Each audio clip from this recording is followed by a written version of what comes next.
আসসালামু আলাইকুম গাইস, সবাই কেমন আছেন? আশা রাখি সবাই অনেক ভালো আছেন। আর আজকের ভিডিওতে মূলত আমি আপনাদেরকে এক্সেলের যে হোম রিবন আছে, তো হোম রিবনের ভিতরে আপনার ফন্ট সেকশন যেটি আছে সেটা দেখাবো। তো ফন্ট সেকশনের কাজগুলো অবশ্যই ভালোভাবে দেখবেন। তো পুরো ভিডিওর সাথে আমি আছি রাব্বি, ডিডিআইটি 2021 চ্যানেলের পক্ষ থেকে। যারা এখনও চ্যানেলটি সাবস্ক্রাইব করেননি, আশা রাখি সাবস্ক্রাইব করে দেবেন। আর যারা ইতিমধ্যে সাবস্ক্রাইব করেছেন তাদেরকে আমার অন্তর থেকে জানাচ্ছি শুভেচ্ছা। তো চলুন আমরা কম্পিউটার স্ক্রিনে চলে যাই এবং দেখে আসি ফন্ট সেকশনটি। ধন্যবাদ সবাইকে।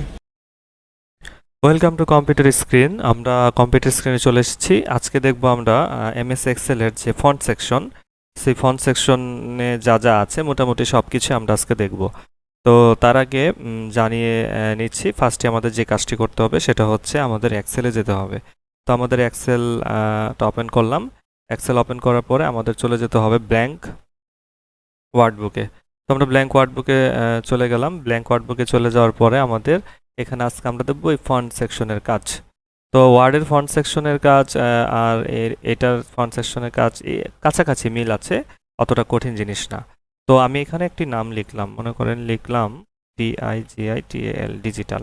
ডিজিটাল একটি নাম লিখলাম। তো ডিজিটাল নামটি লেখার পরে আমাদের এখানে দেখেন ফন্ট স্টাইল আছে। তো আমরা যে কোনো ফন্ট স্টাইল এখান থেকে সিলেক্ট করতে পারি। আমাদের এখানে অনেক প্রায় হাজারো ফন্ট সেকশন আছে। তো ফন্ট স্টাইল আছে, আপনার যে ফন্ট স্টাইলটা ব্যবহার করব সেটা আপনার এখানে দিতে পারবেন। তো মনে করেন আমরা এখানে এই ফন্ট স্টাইলটা ক্যালিব্রি বডি দিতে পারি। ক্যালিব্রি বডি তো থাকেই, টাইমস নিউ রোমান দেওয়া যেতে পারে। টাইমস নিউ রোমান দিলাম। তো টাইমস নিউ রোমান দেওয়ার পরে আমাদের এটা এরকম করলাম। দেখেন এখান থেকে আমরা বড় করতে পারবো। এই দেখেন লেখার স্টাইল কিন্তু বড় করা যায়। তো আমরা এটাকে ফন্ট টাইমস নিউ রোমান দিলাম। তো এখান থেকে আমরা এটাকে বাড়াতে কমাতে পারবো, আমাদের ফন্টের যে স্টাইল এটাও দেখিয়ে এলাম। এখন এটাতে আমরা গ্র্যাজুয়ালি বাড়াতে পারবো বা কমাতে পারবো। আর এটা হচ্ছে বোল্ড, মোটা করতে পারবো। এটা হচ্ছে ইটালিক, বাঁকা। তো আপনি লেখা যদি বাঁকা করেন সেটা এখানে পারবেন। আর যদি আন্ডারলাইন দিতে চান এখান থেকে আন্ডারলাইন দিতে পারবেন, এবং ডাবল আন্ডারলাইন, দুইটা অপশনই রেখেছে, কিন্তু ওয়ার্ডে কিন্তু অনেকগুলো অপশন ছিল। ডাবল আন্ডারলাইন উঠিয়ে দিলাম, ইটালিকও আপনার উঠিয়ে দিলাম। আমার লেখাটি এখন সোজা আছে। তো দেখেন আমাদের এখানে ক্লিক করলাম। ক্লিক করার পরে এখানে বর্ডার আছে।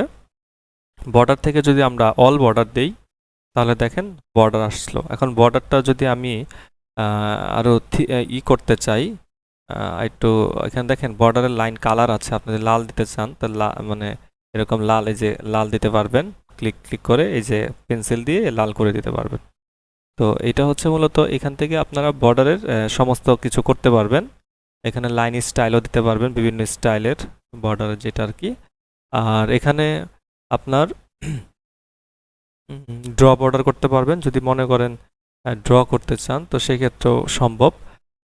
যেহেতু আমরা এখান থেকে ঠিক অলরেডি লাইন কালার করে নিয়েছি, তো এই লাল দিয়ে আরেকটা লাল দিয়ে যদি করি, এখন দেখেন কালারটা আসলে আবার গাঢ় কালার করতেছি, বোঝা যাচ্ছে আশা করি।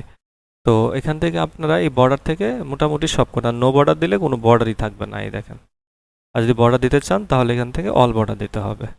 তো বর্ডার দিলাম। তারপরে দেখেন আমি যদি এটার ভিতরে ফিল কালার করতে চাই, মানে এটা ছিল ওই পাশে শ্যাডো হিসেবে, তো দেখেন ওয়ার্ডে, তো দেখেন এখান থেকে আপনি ফিল কালার করলে, এই যে ফিল কালার করলেন, কালারফুল হলো। এখান থেকে আপনি আপনার যে কোনো একটা কালার দেবেন, কালারফুল হয়ে গেছে, এই যে কালারফুল হয়ে যায় ভিতরে।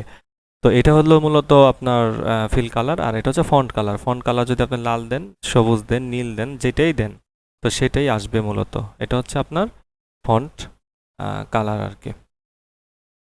আশা করি বুঝতে পারতেছেন। ফন্ট কালার আপনি লাল দিলে লাল থাকবে, লালের সাথে লাল ম্যাচ করলাম আর কি। যাই হোক, এই হলো মূলত ফন্ট সেকশন।